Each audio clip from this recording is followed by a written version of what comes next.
Okay, imagine this. You've been watching a stock, like really watching it.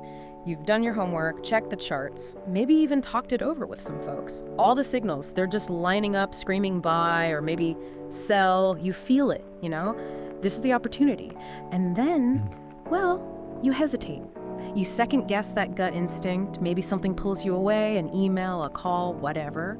Or maybe just that little voice of doubt whispers in your ear and you pause.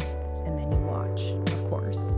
It moves exactly, precisely as you predicted, soaring up or maybe plummeting down, but you're not in. That feeling, that specific sharp pit in your stomach, that's not just a missed trade. We've all been there, right? It's that moment where you think, I saw it coming, and I still missed it.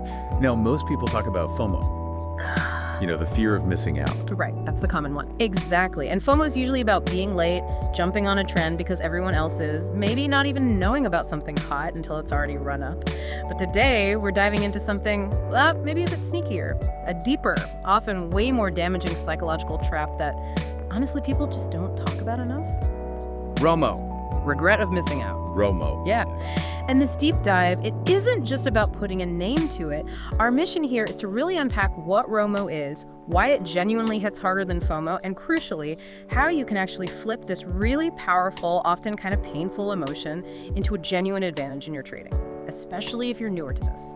That feeling is just so relatable. I mean, when I was starting out, I definitely felt that sting, probably more often than I even realized or admitted at the time. Yeah. So what's the real difference then between that FOMO everyone knows and this ROMO? Yeah. And why does it hit hard? You said it hits harder. Okay, yeah, let's break that down. Think about ROMO like this, maybe outside of trading for a second. Let's say you decide not to buy tickets for your absolute favorite band when they first go on sale. You know, you kind of overthink it. Maybe worry about the cost, or you're not sure about the date, you hem and haw.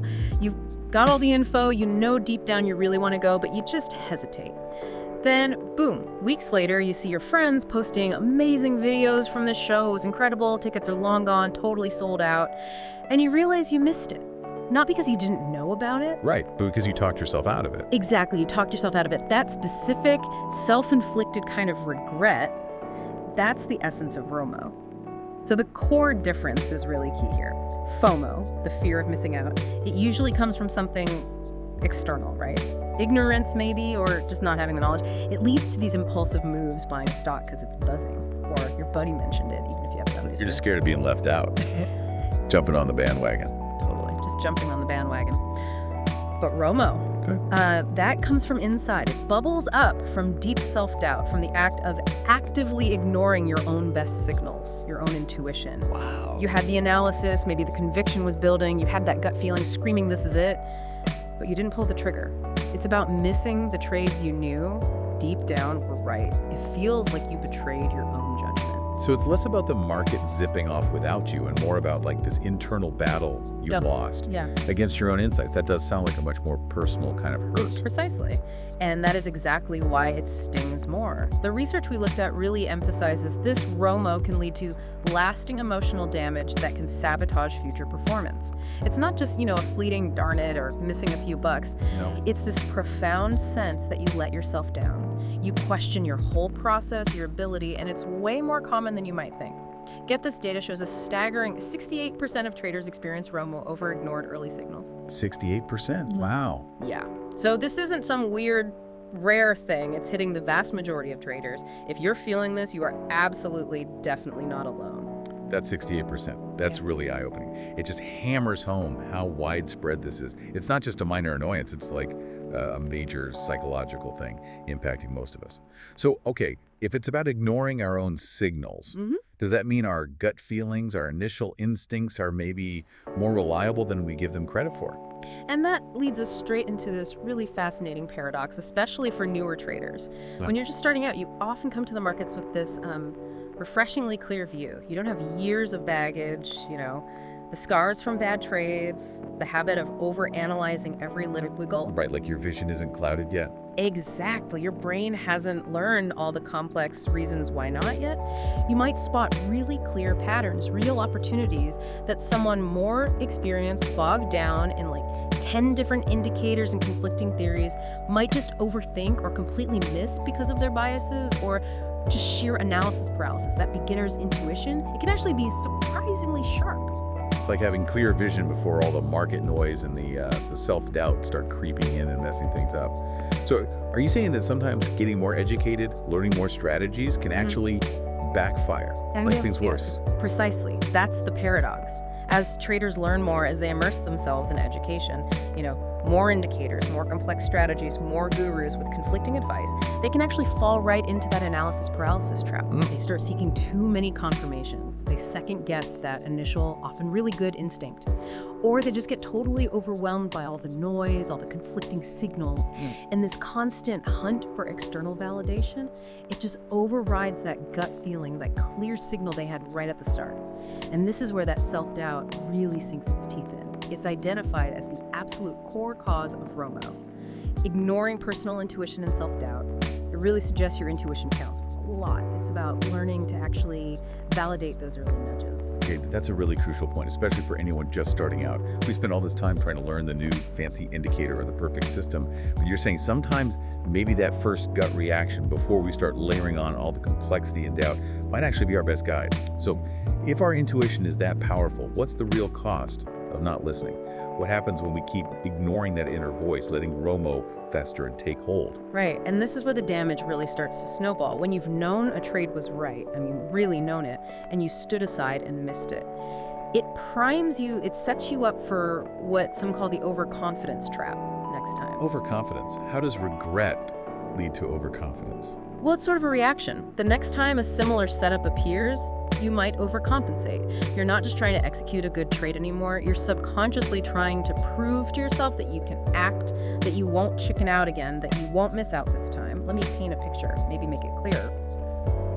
Imagine stock X was at $10. You saw it, you analyzed it, your gut screamed buy, you knew it was going to $15, but you hesitated. It hits $15. You're kicking yourself, right? Oh yeah, been there. So a few days later, you spot stock Y at $20. It looks kind of similar to stock X, maybe not quite as perfect, the setup isn't as clean, but that sting from missing stock X is still so raw, that regret, that self-doubt, and this desperate need to prove you're not paralyzed, it makes you overcome it. Oh, good. You tell yourself, I am not missing this one again. So you jump in, maybe with too much size, maybe the entry isn't great, but you do it purely out of that emotional reaction to the previous regret. And this often leads straight to taking on way too much risk or jumping into trades that don't actually fit your plan. It's basically revenge trading, but you're taking revenge on your own past inaction. Wow, so it's not just feeling bad about the missed profit, it's like our brain tries to overcorrect and pushes us into a completely new mistake. That's a really nasty cycle. It feels like this psychological snowball rolling downhill. So how do we stop it? How do we break that cycle? How can we possibly turn something that feels so negative into something useful, something that actually helps us trade better? Okay, here's the good news. You absolutely do not have to stay trapped in that cycle. Behavioral finance, the study of how psychology impacts our decisions, it actually offers really tangible, practical strategies. I like to think of them as like life hacks for traders, ways to combat ROMO, and believe it or not, even start turning it into an edge. And these aren't just about feeling better, they're about performing better. Okay, I'm listening. Life hacks sound good. All right. First up, something called intuition logging. This is super practical. It encourages you to actually write down your initial instincts, your gut feelings, and the reasons before you even think about placing a trade. Like a diary for your trading hunches. Exactly, like a journal just for your gut feelings. You literally write down, okay, my gut says this stock is going up. Reasons. Volume spike, bounced off support 3 times, news looks good. Initial plan, buy at $50, target $55, stop loss at $48. You do this before the overthinking kicks in. I see. This makes it incredibly easy looking back to see where your initial signals were spot on but you ignored them. And over time, doing this consistently, it helps build undeniable proof, building trust in your own judgment. You start seeing the pattern. Wow, my first read is actually right pretty often. You build your own personal intuition database. Then, and this one might be the most immediately actionable, especially if you feel that paralysis we have small-sized trial trades, this directly tackles that fear of commitment, that hesitation. Okay. Instead of the all or nothing dilemma, either going all in or missing out completely, you give yourself permission to just act small. test your conviction, test that gut feeling, but with minimal risk.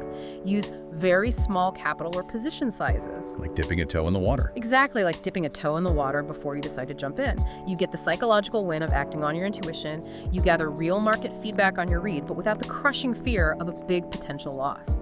It validates your signals and builds that confidence step by step. That makes a lot of sense. Acting small can definitely help break through that initial freeze. But I wonder, is there a risk that people just get stuck acting small? That they always use tiny positions and kind of limit their potential wins because they never fully commit? That's a really smart question, and yeah, it's a valid point to consider. The goal isn't to only ever trade small forever. Think of the small-sized trial trades as like training wheels for your execution. Okay. Their purpose is to retrain your brain, to build that muscle memory of acting on your signals when they appear. It creates the neural pathways for conviction and action. Once you've consistently validated your intuition with these small wins, the confidence naturally builds. You'll find yourself feeling more comfortable scaling up appropriately when the conviction is truly strong and the setup meets all your criteria. It's a bridge, a stepping stone, not the final destination. And finally, to deal with that deeper emotional wear and tear, that self-blame, there's self-compassion journaling. This tackles the self-doubt and the emotional damage directly.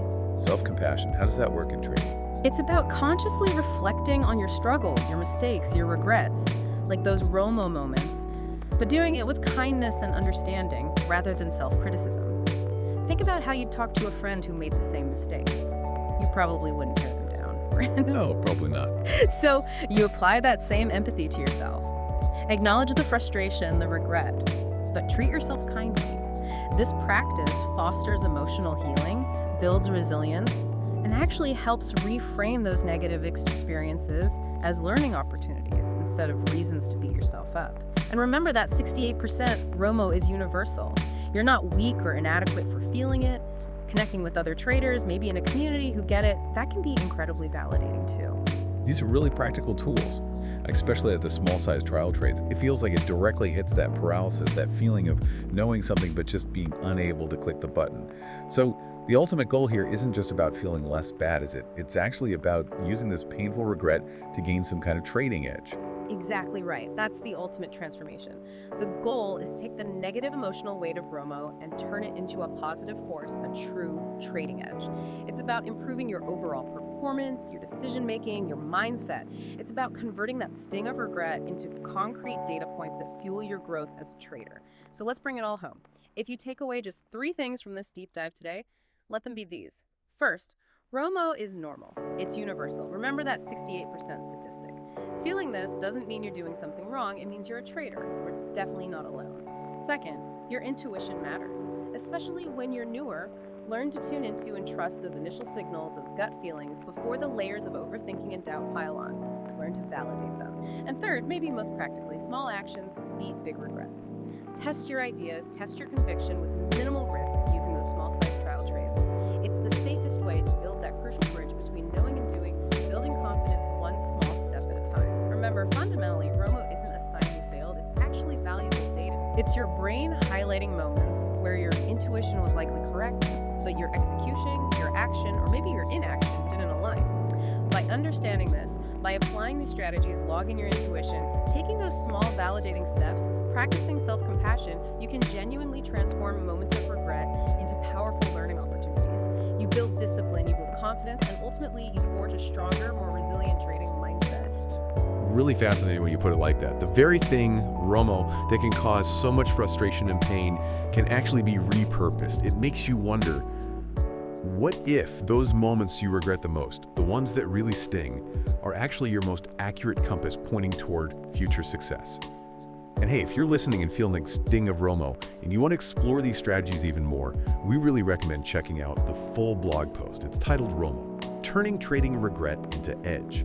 It goes deeper into all these tools like the intuition logging and self-compassion journaling, gives more context, and really helps you think about building your trading journal and maybe even finding supportive trading communities where you can talk about this stuff. Because as we said, you're definitely not alone in this.